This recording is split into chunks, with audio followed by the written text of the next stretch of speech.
son of Godzilla. Now this is where the franchise took a 180-degree turn.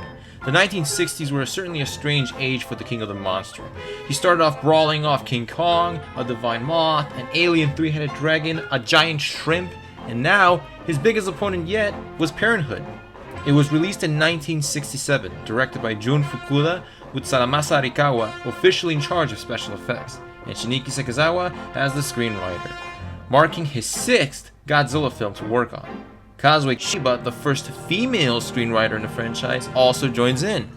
This film has the words child-friendly and family written all over it, given that it introduces the audience to Manila, the mischievous prince of monsters, a character envisioned by Godzilla founder Tomoyuki Tanaka. Sekizawa was worn out by that year, as he couldn't think of any more kaiju stories to bring on the screen. That's when Tanaka stepped in and proposed that they give the King of the Monsters a child, one that could appeal to the younger audience and the date crowd, a genre of films geared towards young couples at that time. With that out of the way, let's sit and watch the story of how the King of the Monsters became apparent in what could be considered one of the most underrated films in the franchise. The film takes place on another island, Soal Island. Our protagonists are a group of scientists who are experimenting with weather capsules. They're joined by a journalist who wants to know more about the experiment. Some of us already recognize some of these actors, as they appeared in previous Godzilla films. Journalist Goro Maki was played by Akira Kubo, who played Tetsuo in Invasion of Astro Monster. Dr. Kuzumi, the lead scientist, was played by Tadao Takashima, who portrayed Sakurai in King Kong vs. Godzilla. Oh, look at that! Our journalist is a stubborn man, so the head scientist makes him the team's cook. It is at that moment that we as an audience realize how dangerous this Soal Island is, with its native fauna featuring human-sized mantis. While going on an ingredient run, our journalist friend spots a cute native girl. So, we got a dangerous island and a native girl. It feels like this is the rehash of Ebora Horror of the Deep. However, this story has a better build-up than its predecessor and a more cohesive theme that is associated with the franchise.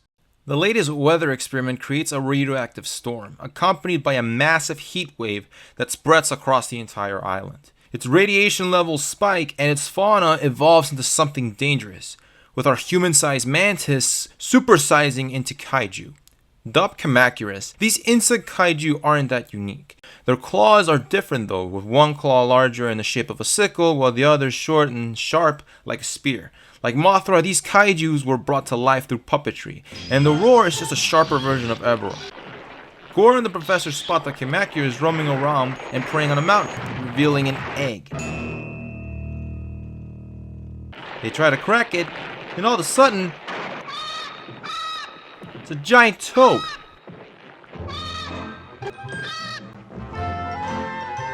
This little tadpole is supposed to be a baby Godzilla.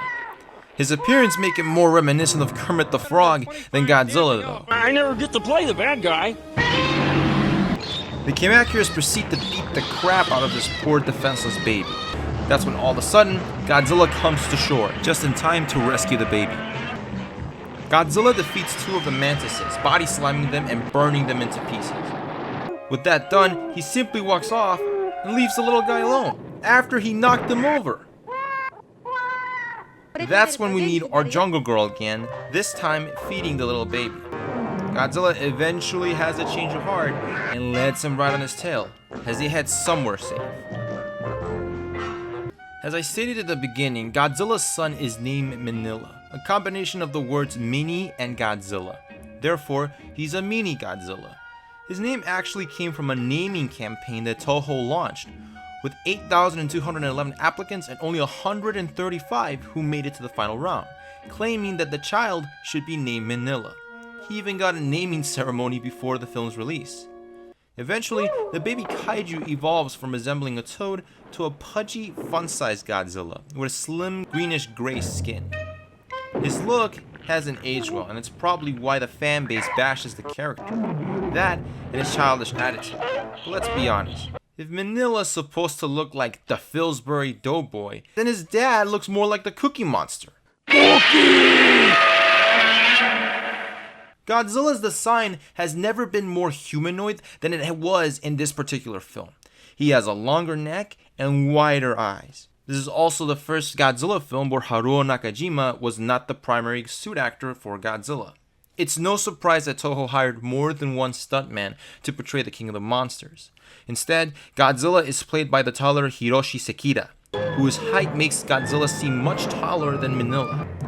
Nakajima still plays Godzilla during the opening water scenes in the film, which utilized the Godzilla suit used in the previous two films. Meanwhile, our human protagonists try to salvage their equipment and reunite with Goro and the Jungle Girl, whose name is revealed to be Reiko. She was the daughter of an archaeologist who had lived on the island before the scientists arrived. The last Kamacuras come to attack, and our protagonists are forced to flee into the caves. Most of the screen time we get from Godzilla and Son is what you expect. Lessons in raising a kaiju child and child support. He's a grumpy parent, that's for sure. As we observe Manila play with his dad's tail while he's asleep. Compared to his dad, Manila is friendly towards humans, and as he comes to interact playfully with Reiko. However, since he's a child, he's bound to cause tantrums. I mean, what child hasn't caused tantrums? Manila just happens to be very annoying at doing it. I believe this is what the kaiju fans are most annoyed with the character, the tantrums that Manila caused. When the science crew falls ill, Reiko states that the only cure is the red water located on the other side of the island. As Goro and Reiko reach the other side, they spot Godzilla and Son practicing their atomic breath. Manila, however, only puffs out smoke rings. Frustrated, Godzilla then stomps forcefully on his tail to push out his true power. Manila demonstrates potential to be just as powerful as Godzilla, but of course, he's just a kid. Seeing how dangerous Soal has become, Dr. Kazumi decides that it's time that they leave the island. The next day, Reiko's on a medicine run and gets attacked by Kamacuras. She calls on Manila to save her, but his smoke rings do nothing against the praying mantis. He even threw a rock and it backfired. His dad had to come in at the last minute to rescue him, only to awaken the deadly Kumonga. Renamed Spyga in the English dub, Kumonga was a giant spider that resided in a valley within the island. Being the first kaiju spider ever created, Kumonga was for sure ugly enough to give someone arachnophobia during that time, with the ability to shoot webs and stab its victims with venom. Goro arrives to get Reiko out of there, but gets attacked by the egg-legged freak of Soal Island. Even though they escaped, Kumonga manages to trap the entire crew inside the cave with its web, going as far as to try and eat them. While playing out in the jungle, Manila comes across a spider and gets ensnared by its webbing.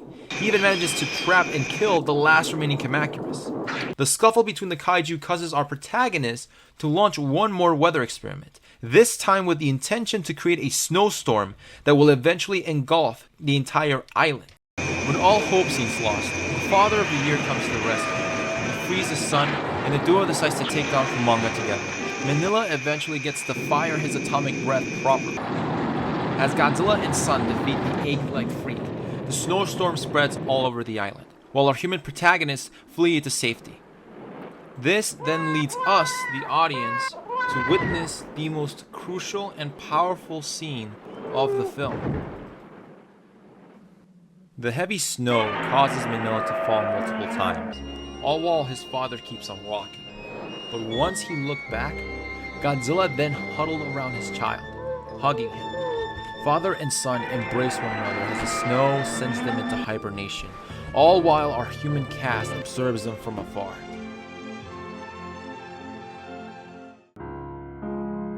In an interview with director Ishiro Honda, while at the time working on Rodan, he stated the following.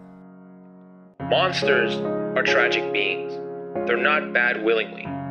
They're born too tall, too strong, too heavy. That's their tragedy.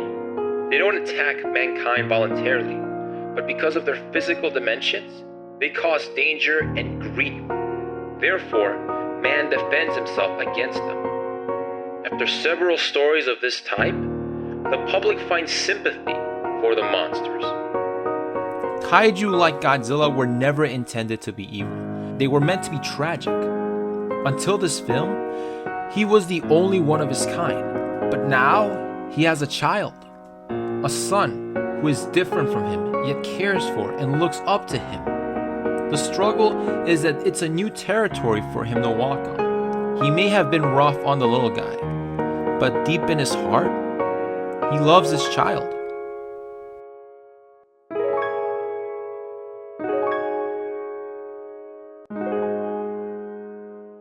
Like its predecessor, Son of Godzilla received a televised release in the United States, but it was definitely an improvement in terms of storytelling as well as cinematography. Those shots of the kaiju treating the cast like insects heavily emphasized the danger they were in. Nowadays, it has had a mixed reception, with the biggest critique being Manila. He's been classified by the fanbase as one of the most hated kaiju in the franchise, a statement I disagree wholeheartedly with. He's not ugly, but he's not pretty either. And again, he's just a kid. It's an underrated gem of a story and a critical part in the first generation of Godzilla films. It's a 4 out of 5 in my opinion.